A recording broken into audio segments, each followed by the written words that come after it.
As ever, of course, I'm immensely grateful to people who bother to leave comments under my videos, whether I agree with them or not. I'm also particularly charmed when people make an effort to use some sort of translating tool and perhaps write in English or in a language which isn't their first language. Jimmert says about my video about Putin's implicit threat to the UK. What a clueless pillock. You have a very tiny one-sided Western narrative view, having zero idea what has been going on. I would strongly recommend Jimmerty that you check out some punctuation, which would help enormously. But I love the fact that you found the word pillock. Or why it started, and even less idea of its history back to 2014. I think really when you're talking about history and about the origins of the invasion of Ukraine by Russia, you need to go back to at least 2013, possibly slightly before that, and the Wagner Brigade and the various other paramilitary groups that Putin sent into the Donbass to stir up discontent. Videos like this with this idiotic interpretation is exactly why the West has been pushing and escalating this war for over a decade. Again, check that your noun agrees with the verb. But as I deeply appreciate that and enjoy the points you're raising.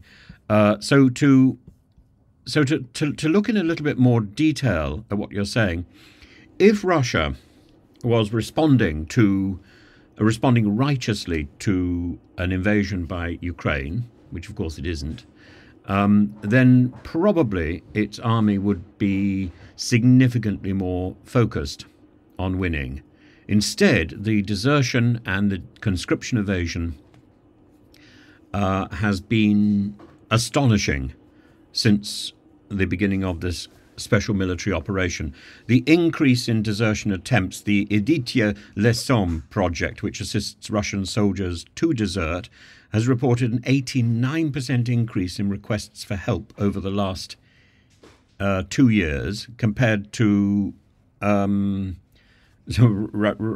at the beginning of the campaign. The highest number of desertion attempts was recorded in October 2023 with 218 cases. And prosecutions for desertions. So let's imagine that the desertions are not recorded. Let's imagine they don't. You could say they don't occur. Well, then I'm afraid there wouldn't be any prosecutions, but there are. In March 2024, the Russian military courts prosecuted 684 cases under Article 337, which is about unauthorized absence from service. This equates to approximately 34 sentences per working day, again indicating the significant rise in desertion cases. And this is a rise and a prosecution of those people who have been caught. The reports have emerged of large-scale desertions as well, including an incident where over 1,000 soldiers defected from a single Russian military division. This suggests a deepening crisis within the ranks.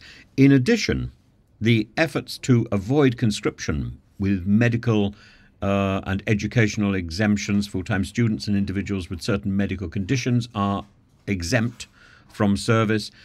The incidence of bribery is extraordinary. People ignore the summons, although the move to making the summonses and electronic has made that much harder, and restrictions on those who fail to respond, such as bans on leaving the company, those have tightened it up. But again, if the war was legitimate, if the war was something that the Russian people were behind, then people would be enthusiastically enlisting in the army. That isn't the case. Following the announcement of the partial mobilization in September 2023, if you remember, 600,000 people were mobilized, and they left Russia to avoid the draft. Countries like Georgia, Kazakhstan, Mongolia, and Armenia have been filled with Russians who are avoiding the draft, and as if this isn't enough, the Russia that I knew for about 10 years has increasingly ratcheted up these horrible laws. The 2013 ban on the propaganda of non-traditional sexual relations, which has gone on and on and on. I remember there was a member of the Duma called, he was a distant relation to Lev Tolstoy, the author of War and Peace. He's called Pyotr Tolstoy. He looks like a toad. And I remember him sidling up to me and telling me with great pleasure about this ban and how he assumed I would welcome it. He assumed wrongly, of course, and it's got worse and worse. The restrictions on foreign adoptions in 2013 to stop Russian children being adopted by same-sex couples and unmarried individuals from countries where same-sex marriage is legal.